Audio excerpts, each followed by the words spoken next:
मैं नवादा से नहीं, नालंदा से, बिहार के नालंदा से। खैर कोई बात नहीं।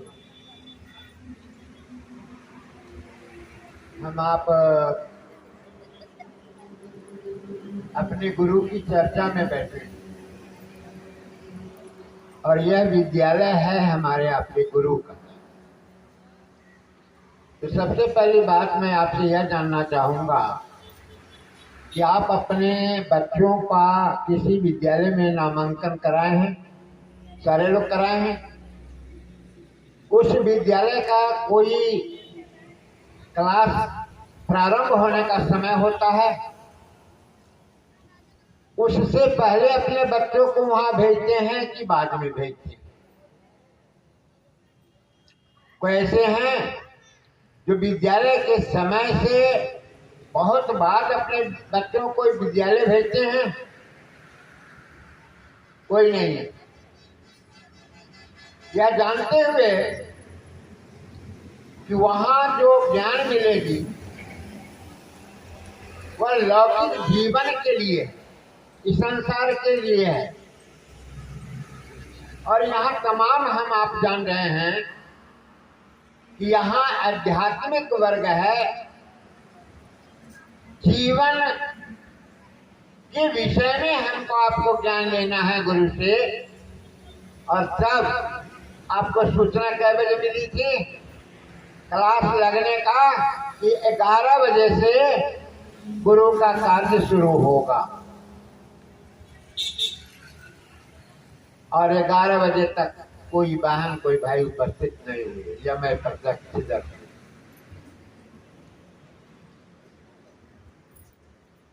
जरा इस पर सोचिए।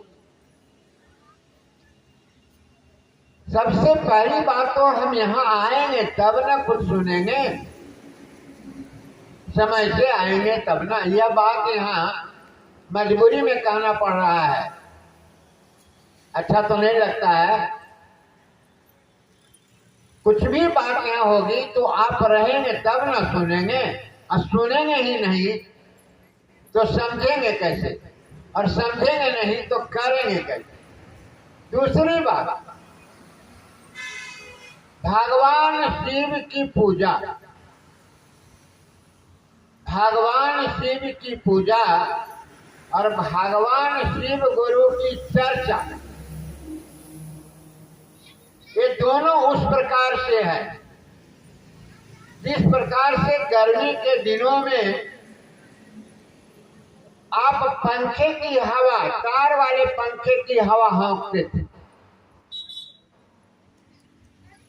वह है शिव गुरु, भगवान शिव गुरु की पूजा। और आज एसी में बैठकर हवा की जो मजा ले रहे हैं वह है शिव गुरु की चर्चा। शिव गुरु की चर्चा भगवान शिव की पूजा से भिन्न है।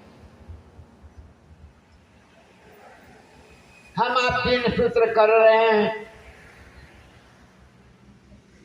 तीसरा सूत्र जो आपका है नमन करने का, साहब के माध्यम से, गुरु भाई के माध्यम से, गुरु बहन के माध्यम से आपने नमन करने की प्रक्रिया को बुझा है, समझा है। लेकिन मैंने देखा कि जितनी बहना अधिकांश आई पहले वह महादेव के पास गई और शरीर को झुकाई। जरा बताइए, नमन कोई कौन करता है? शरीर नमन करेगा कि मन करता है? तो मन को न झुकाइएगा। शरीर को झुकाने से क्या मिल रहा है? मन को झुकाइए। तीसरी बात जो मैं देख रहा हूं, आप अपने बच्चों को विद्यालय भेजते हैं, बहन 2-4 मिनट में आपका समय लूंगा। आप अपने बच्चों को भेजते हैं विद्यालय, क्या उस बच्चे के हाथ में अगरबत्ती, मकुंदाना, चिनिया बेदाम या लड्डू या पेड़ा मास्टर साहब को खिलाने के लिए देते हैं, तब तो मास्टर साहब नहीं पढ़ाते होंगे। अजी वह मास्टर उन बच्चों को बिना अगरबत्ती, बिना एक लोटा जल, बिना एक लड्डू खाए वह पढ़ा सकता है, तो यहाँ तो आपके जगत गुरु हैं। और ये जगत गुरु साहब को एक बात घटना मैं आपको बताता हूँ। साहब ने एक प्रण लिया एक समय कि जब भी मुझे वेतन मिलेगा उस दिन मैं महादेव को 20 को रसगुल्ला खिलाऊंगा। और यह प्रक्रिया कुछ महीने चली। 1 महीना में साहब को वेतन मिलता है और रसगुल्ला लाना भूल जाता,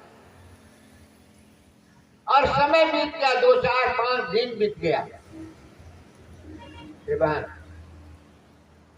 तब उन्हें आग आया कि अरे मैंने तो महादेव के लिए रसगुल्ला नहीं लाया।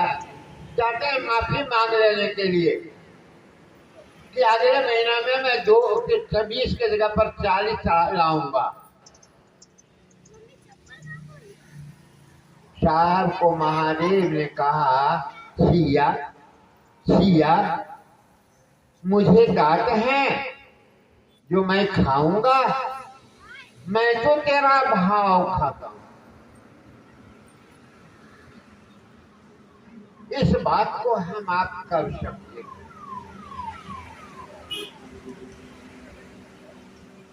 गुरु की दया है, साहब लोगों का और भाई बहनों का प्रेम है।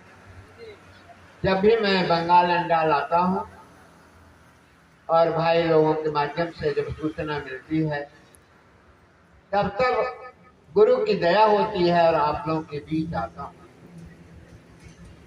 आपको मैं अभी ज्यादा नहीं 2 लीटर दूध देना चाहूंगा सभी गुरु भाई के पास।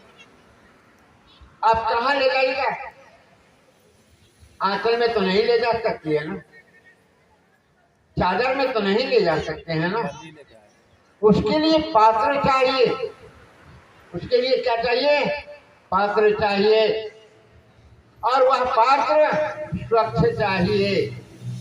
पात्र है और पात्र में गंदगी है, वह दूध पीने लायक तो नहीं रहेगा। पात्र है और उसमें छेद है, उसमें छेद है, क्या वह दूध आपके घर तक पहुंच पाएगा? नहीं। यानी हमें आपको एक साफ सुथरा छेद रहित पात्र बनना है। जब तक हम पात्र नहीं बनेंगे तब तक मेरे गुरु ने जो कहा उसको हम समझेंगे कैसे? एक कान से सुनेंगे, दूसरे कान से छेद है निकल जा रहा है। छेद रहित होना होगा, बंद होना होगा। कचरा भरा हुआ है, काम, क्रोध, लोभ, ईर्ष्या, क्रोध, अहंकार, ये सारे के सारे आज ज्यों के त्यों पड़ा हुआ है। तो कल हम आप बदनाम ना होंगे, हमारे गुरु बदनाम। आप अपने बच्चों को किसी विद्यालय में देते हैं और 2-4 साल में भी उसका कोई प्रगति नहीं होता है, तब तो आप कहते हैं ना कैसा मास्टर है, उसको ABCD भी नहीं सिखाया, कहना नहीं आता है, पढ़ना नहीं आता है, मास्टर लगता है सो रहा है। कौन बदनाम हो रहा है? हो सकता है कि आपका बच्चा स्कूल जाने के नाम पर स्कूल को बस्ता लेता है और स्कूल नहीं जाता। स्कूल के वर्ग में अपने शिक्षकों की बात को नहीं मानता, ऐसा भी तो हो सकता है ना। लेकिन बदनाम कौन हुआ? बच्चा बदनाम हुआ, गुरु बदनाम हुआ। तो बहना और भाई, यहाँ ये आपको समझना होगा, हमारे आचरण को देख लोग